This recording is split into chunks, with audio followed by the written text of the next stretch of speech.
어저께 카카오 카풀 크루를 처음으로 해본 것을 영상을 올렸는데요. 거기 어떤 분이 댓글을 달으셨더라고요. 종합보험에 대해서 이해하기 쉽게 구체적으로 부탁드립니다, 이렇게 적어 놓으셨는데, 제가 보험하고 전혀 관련된 일을 하는 사람도 아니고요. 그래서 모릅니다. 그 부분에 대해서 그냥 제 견해만 있을 뿐이에요. 그래서 어쨌든 간에 저도 그 보험에 대한 거는 제 생각이 좀 있기 때문에 그 부분에 대해서 설명드리는 영상을 지금 찍고 있습니다. 우선은 카카오 크루를 처음으로 등록을 하게 되면 서류를 내야 되는데요. 그 중에 하나가 보험 증서를 내야 됩니다. 그래서 그것이 통과가 돼야지 크루가 이제는 승인이 되고요. 그 전에 차량이 7년 이하로는 안 되고, 좀 약간 경차도 안 되고, 대형 그런 거 있을 때, 저는 그런 게 해당이 되지 않아 가지고는 전부 승인을 받았지만, 그냥 어떻게 보면 상술이죠. 상술인데 그게 어떻게 보면 또 당연한 것 같기도 하고, 타시는 사람들 안전을 여러 가지를 생각한다면 말이야 그냥 어떻게 말하느냐에 따라서 다 다르잖아요. 그래서 그거에 대해서 꼬치꼬치 따지고 싶지는 않고요. 우선은 보험에 대한 영상이기 때문에 보험에 대한 것만 말씀을 드리겠습니다. 대인 배상 2가 돼 있는 것을 제출해야 됩니다. 그래서 그것을 카카오가 요구를 하고 있기 때문에, 대인 배상 2는 제 옆에 탄 사람이 사고가 났을 때 제 옆에 탄 사람까지 보상이 되느냐, 그 부분이죠. 그래서 그것이 되는 차들만 된다. 사고가 났을 때 그 보험을 적용을 받아야 되니까, 이렇게 생각을 할 수도 있습니다. 하지만 저는 그렇게 생각을 안 해요. 그냥 요식적으로 그냥 받는 거일 수도 있고요. 지금 카카오 카풀로 사고가 났을 때 누가 책임을 진다, 그런 거에 대해서는 누구도 쉽게 얘기를 못하고, 보험사 측에서도 정부하고 카카오의 눈치를 보면서 된다 안 된다 명확하게 얘기를 안 하고요. 카카오 측에서도 우리가 해줄 게 그렇게 명확하게 얘기 안 하고, 개인들도 아직 당해본 사례가 없기 때문에 모릅니다. 그래서 불법이라고 얘기하기는 좀 그렇고, 규정이 명확하게 기준이 세워져 있지 않은 거예요. 그래서 그 부분에 대해서는 어쨌든 간에 그렇게 제가 증빙 서류를 냈고 통과가 됐습니다. 그리고 카카오 크루를 처음으로 하게 되면은 거기에 지금 이 영상하고 같이 보여드린 영상을 하나 보여드릴 텐데, 안전 사고 100% 보장 이런 식으로 해서 나와요. 지금 보시는 것처럼. 근데 이것을 잘 읽어보시면 됩니다, 내용은. 근데 이거를 보면은 12월, 지금 28일인데 12월 28일인데 12월 31일까지예요. 야, 되게 짜다. 카카오 카풀이 1년 운영을 한 것도 아니고 지금 이제는 시범 운영 중인데 고작 12월 31일까지. 근데 이것도 어떻게 보면은 처음부터 이렇게 무지막지하게 줄 수는 없잖아요. 2019년 12월 31일까지. 기업, 만약에 내가 카카오 회장이라고 생각을 한다면은 그것도 좀 약간 그렇습니다. 그래서 좀 추후 상황을 지켜보다가 또 어떤 내년이 되면은 이벤트 연장한다든지 다른 이벤트가 나와서 되겠죠. 하지만은 저는 이것만 보고도 사고가 났을 때 명확하게 카카오가 해준다 그렇게 또 믿지 않아요. 지금 유사운송법도 얘기가 좀 많이 나오는데, 유사운송법 같은 경우도 다만 우리나라 카풀의 문제가 아니에요. 저 같은 경우는 아들이 7살인데 아이들 학원, 태권도라든지 다른 학원들 이렇게 통학하는 거 있잖아요. 그것도 유사운송법에 다 걸립니다. 그래가지고는 태권도 유사운송법에 걸려가지고는 그것을 풀어야 되고, 그런 것들이, 쟤는 아이가 있기 때문에 그런 것들이 들리죠. 그래서 법이라는 게 불법이라고 명확하게 말할 수 있는 게 요소보다는 어떻게 보면은 법망을 다 피해가는 거예요. 그리고 규정된 법이 없기 때문에 그냥 무법이죠, 무법. 그래서 카카오 카풀도 지금 약간 유사한 것 같습니다. 만약에 이제는 사고가 났을 때 어떻게 되느냐, 저 같은 경우는 12월 31일까지 그게 보이기 때문에 그거를 꼬치꼬치 내용을 읽어본 게 아니고, 만약에 사고가 났습니다. 근데 저는 처음 했고요.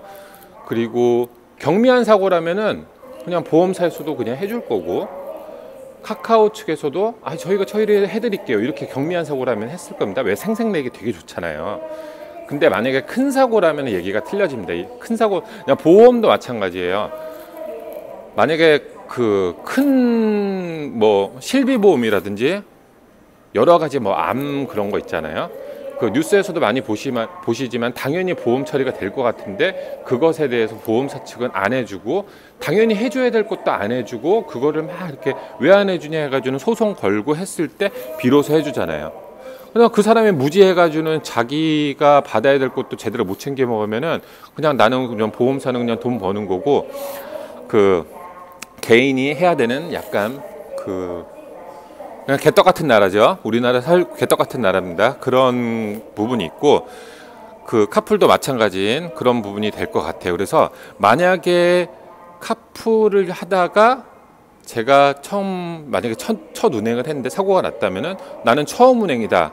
난 반복하지 않았다. 그리고 지금 다 카풀 하지 않느냐. 난 그냥 크루를 그 웰컴 박스 받으려고 했고 그냥 처음 한번 해본 것 뿐이다. 그리고 그렇게 해서 받아낼 것 같아요. 저는 싸워서. 그리고 만약에 그것도 안 된다면 카카오하고 싸워서 어느 방향이 되든지 저는 받아낼 자신이 있어요. 저는 이제는 그렇게 불합리한 거를 접은 적은 없거든요. 근데 만약에 내가 진짜 카풀을 계속 그 돈을 벌기 위해서 그 목적으로 계속 해가지고는 사고가 났다. 그러면 이건 얘기가 틀려집니다. 그때는 싸워서 이길 확률이 되게 떨어진다고 생각을 하고요. 카카오 카풀 측에서도 사례를 만들어서 자기들의 100%다 이렇게 보상을 해준다면은 자기들이 앞으로도 일어나는 사고에 대해서 다 보상을 해줘야 되기 때문에 리스크가 너무 큰 거예요. 그래서 사례를 안 만들려고 최대한 어떻게 하든지 안 해주려고 할 것이고 보험사 측에서도 지금 그거를 한번 해주게 되면은 인정하는 것밖에 안 되고 사례가 또 만들어지는 거거든요. 그래서 서로 눈치를 보겠죠. 지금 보험 관련해 가지고는 카풀이 되느냐 안 되느냐 다 물어보더라도 보험사 측에서는 케이스가 다 틀려가지고는 그것에 대해서는 그 실제 사례가 발생했을 때 그 상황에 따라서 틀려집니다. 이런 얘기밖에 할 수가 없고 그래서 누군가는 카풀로 큰 사고가 났을 때 시범 케이스가 되는 사람이 누군가는 나올 거고 그것이 과정이 지나가면서 어떤 법이라든지 그런 제도적인 게 바뀌어 나갈 것 같고요. 그리고 카카오 측에서 더 수수료를 되게 많이 띄시면은 모두 배상을 해줄 수 있는 방향으로 갈 수도 있고 그건 어떻게 전개가 될지 저도 모릅니다. 저는 하여튼 이렇게 생각을 해요. 그래서 지금 이벤트로 12월 31일까지 100% 된다. 그것도 절대 안 믿고요. 보험사에서도 된다. 절대 안 믿습니다. 그래서 누군가는 시범 케이스가 돼가지고는 약간 어려운 상황을 거칠 것이라는 그런 생각을 가지고 있습니다. 약간 논외로 얘기를 해보면은 지금 멕시코 같은 경우 여행을 갔을 때 카풀 우버 되게 문제가 많아가지고는 싸움도 나고 그런 나라였고요. 그 다음에 싱가포르나 홍콩 같은 경우는 우버 되게 편리하게 사용합니다. 요즘은 이제는 로밍을 안 해가고 현지를 가서 현지 유심을 끼죠. 그러면 현지 유심을 끼면은 새로운 고객이 되기 때문에 우버 등록을 하면은 그냥 일회성 사용하는 유심인데도 불구하고 쿠폰이 막 나와요. 그러면 그걸로 거의 공짜로 타고 다니고 일행들하고 좀 많이 갔을 때 요번에 갈 땐 내 걸로 타고 몇 장씩 나오거든요. 그래서 다음번에는 와이프 걸로 가고 그 다음번에는 또 다른 사람 일행 걸로 가고 그렇게 해서 많이 사용을 하고 있어서 홍콩이나 싱가포르 같은 경우는 우버 많이 사용하고요. 그 다음에 이제 태국 같은 데도 이제는 좀 많이 보편화됐고 그 다음에 유럽 같은 데는 지금 우리나라하고 비슷하게 약간 시행착오를 겪고 있는 그런 약간 파업도 하고 그런 걸로 알고 있습니다. 근데 이제는 제가 말씀을 드리다 보면 보험에 대한 영상을 찍고 있지만 제가 궁금한 거는 진짜 또 다른 게 있어요. 뭐냐면은 어저께 한 명을 태우긴 태웠지만은 실제 운행 중단을 했잖아요. 저는 10,000원이라는 금액이 떴는데 그분은 도대체 얼마를 냈냐 그거를 물어봤어야 되는데 그걸 못 물어봤어요. 그분이 저는 15,000원이 떴습니다. 그러면은 카카오가 5,000원을 먹는다는 거고 저는 20,000원이 떴습니다. 근데 20,000원이 떴는데 나는 10,000원이면은 카카오가 20,000원을 나 10,000원을 먹는다는 거잖아요. 그래서 이게 공유경제가 좀 약간 시대적인 흐름이라고 생각을 하고 어떻게 될지 이제 저도 그냥 궁금하고 그냥 추이를 지켜봐야 되지만 좀 나쁘다고 그 정부에서도 좀 약간 등한시하면 안 된다고 생각하는 게, 지금 시행착오를 겪을 때는 어느 정도 수수료가 인정이 되지만 그것이 고차가 되고 그 안정적인 수익이 됐을 때를 감안한다면은 수수료를 너무 많이 떼는 것 같아요. 이거 진짜 대기업의 모든 걸 독점하는 그런 구조가 되는 것 같습니다. 에어비앤비 트립 같은 경우도 있는데, 에어비앤비는 호스팅해서 그 사람들을 숙소에 재워주는 게 아니고 트립이라고 해서 여행 상품을 만들어서 그 외국에서 우리나라 온 손님들을, 친구들을 안내하는 그런 에어비앤비 트립인데, 저도 그걸 한번 해보려고 얼마 전에 해봤거든요. 근데 거기에서 뭐 이렇게 메일 날라오면서 금액을 더 낮춰라, 그러면 뭐 금액 그 정도로 금액을 낮추면 이게 돼? 말이 안 되잖아. 기름값도 안 나와. 이런 식으로 생각을 하면서도 얘네들 뭐 하는 건가. 처음에는 금액을 많이 낮춰서 합니다. 그리고 점차 금액을 올려가죠. 뭐 이렇게 유도하는, 명확하게 얘기하는 것도 아니고 그런 식으로 이렇게 돌려서 얘기하더라고요. 그 부분에 대해서도 한번 영상을 만들어 보려고 합니다. 오늘 영상 한 줄 요약 들어갈게요. 보험에 대해서도 말을 할 게 좀 있지만, 제가 궁금한 거는 도대체 카카오는 수수료를 얼마나 받는 것일까? 그게 너무 궁금합니다. 영상을 끝까지 보셨다면 제 채널에 올라와 있는 여행 관련 영상들도 좀 봐주시면 고맙겠습니다. 그리고 구독과 좋아요 부탁드리겠습니다.